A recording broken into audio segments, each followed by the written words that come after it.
मैदेर जायगा थाया आरो ओमफ्राय दिनै 1 लाख चेक मोनदों बिनि थाखाय प्रमद बर'खौ गोजोननाय जासिहरबाय आरो मैदेर जायगा थाया आरो ओमफ्राय दिनै 1 लाख चेक मोनदों बिनि थाखाय प्रमद बर'खौ गोजोननाय जासिहरबाय आरो बे समाव आङो देबरगाव ब्लक कमिटिनि UPPL दोलोनि आफादगिरि जानानै आङो दिनैनि बे चेक राननाय हाबाफारियाव नुजाफैनानै आङो नोंथांमोननि मिडियाखौबो मावथि बिथांमोनखौबो आङो धन्यबाद होदों आरो बेजों लोगोसे दिनै बे उल्टाफानि हालामाव थानाय गुबुन गुबुन गामिनि रायजो राजाफोर बिथांमोनहा जोंनि जे चेक राननाय हाबाफारियाव बाहागो लानानै जोंखौ जाफुंसार होबाय बिनि थाखाय आङो बे उल्टाफानि हालामनि सिङाव थानाय गुबुन गुबुन रायजोफोरनिसिम आंनि नोंथांमोननि मिडियानि गेजेरजों आङो रायजोफोरनिसिम आंनि अननाय खुलुमनाय सिबिनायखौ बावग्रोदों दा बे हाबाफारिया नंगौ खोब बाख्नायथाव जोङो गिबियावनो बाख्नायनांगोन जोंनि BTRनि चिफ मानगोनां प्रमद बर' सारखौ बाख्नायनांगोन आरो बेजों लोगोसे जोंनि मानगोनां MLA लरेन्स सारखौ बाख्नायनांगोन मानोना बिथांमोननि नेतृत्वआव दिनैहाय बे हाबाफारिया जानानै फैदों माखासे समनि सिगां दिनै दुखुनांथावै बे हालामनिनो सिङाव थानाय सासे बेक्तिया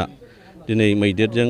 गाग्लोबजानानै जिउ गोमानांदोंमोन दिनै बेखौ खोनानाय लोगो लोगो दिनै जोंनि प्रमद बर' सारनि पलिटिकेल सेक्रेटारि मानगोनां माधब सेट्रि सारा आरो लोगोसे जोंनि चिफनिनो PA सरन्जय बिथांमोना फैनानै खबर लाफैदोंमोन खबर लानायजों लोगोसे बिथांमोना जे खोथा होलांदोंमोन बे खोथा बायदियै दिनैहाय मावफुंबाय दिनैहाय जोङो बिथांमोननि बोसोन बायदियै बिथांमोननि थिननाय बायदियै जोङो ब्लक आरो डिस्ट्रिक्ट कमिटि आरो जोंनि वमेन कमिटि डिस्ट्रिक्टनि आरो डिस्ट्रिक्ट पेरेन्टस कमिटिनि फैनानै जोङो दिनैहाय जाय बिथाङा जिउ गोमानांबाय बे न'खरनो जोङो 1 लाख थाखानि चेक होफैबाय बे चेकखौ जोङो रायजो राजाफोरखौनो लोगोसे लानानै साक्षी हिसाबै जोङो बिथांमोननि गेजेरावनो बे चेकखौ राननानै होबाय दा जोङो सरकारखौ बाख्नायनांगोन दिनै जोंनि दैदेनगिरिफोरखौ बाख्नायनांगोन मानोना थांनाय गोलाव सम जायफोरा सरकार सालायलांदोंमोन बे समाव दिनै बे सरकारनि जायफोर बिबानगिरिफोर आरो दोलोनि जायफोर बिबानगिरिफोर दिनै बे उल्टाफानियाव थानाय रायजो राजाफोरनि अभाब अभिजगफोरखौ नोजोर होनो हायाखैमोन बिथांमोननि दुखु दाहाफोरखौ बिथांमोनहा दिनै नोजोर होफैयाखैमोन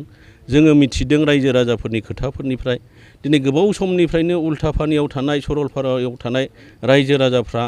बे एरियायाव रायजो जानाय सुबुंफ्रा बिदिनो समाव लख्राजों मैदेरजों बिदिनो बायदिसिना जुनादफोरजों गान्दाफोरजों बिदिनो जिउ गोमाबोनांदों बुलि जाबोनांदों नाथाय बे समाव दिनै सरकारनिफ्राय रावबो नोजोर होफैयाखैमोन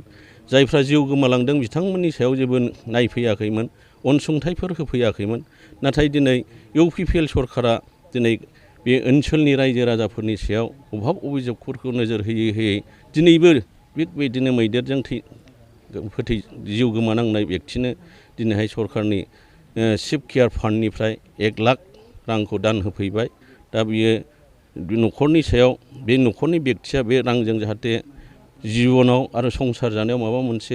राहा खालामनानै लानो हायो जों बेखौ आसा खालामदों आरो फैबाय थानाय समाव जोङो बे ओनसोलनि रायजो राजानि दुखु दाहा अभाब अभिजगखौ जों जेब्लायबो नायलांगोन आरो आं नोंथांमोननि मिडियानि गेजेरजों बेखौनो खावलायबावनो लुबैदों बे ओनसोलनि रायजो राजाफ्रा जाहाथे फैबाय थानाय समाव माबाफोर अभाब अभिजगफोर उसुबिदा जायोब्ला जाहाथे जोंनि देबरगाव ब्लक अफिस दङ पार्टिनि बे जाहैबाय थिनालि सनाबिलि होननाय उसामाथियाव बेयाव थांनानै जाहाथे नोंथांमोनहा जगाजग खालामहैयो नोंथांमोननि अभाब अभिजगफोरखौ जाहाथे बिथांमोनहा फोरमायहैयो जों बेखौ रायजो राजानि सिगाङाव खावलायदों जाहाथे बिथांमोनहा माबा मोनसे उसुबिदा जायोबा सिरि दाथाथों आरो जोंहा लकेल प्राइमारि कमिटिफोर दङ बे प्राइमारि कमिटिनि दैदेनगिरिफोरनि गेजेरजों जाहाथे जोंनिसिम बे रिपर्टफ्रा सहैयो बेखौ आङो खावलायबाय आं गोलाव बुंनो सानाखिसै दा नोंथांमोननि मिडियानि गेजेरजों आरोबाव बे ओनसोलनि रायजो राजाफोरनिसिम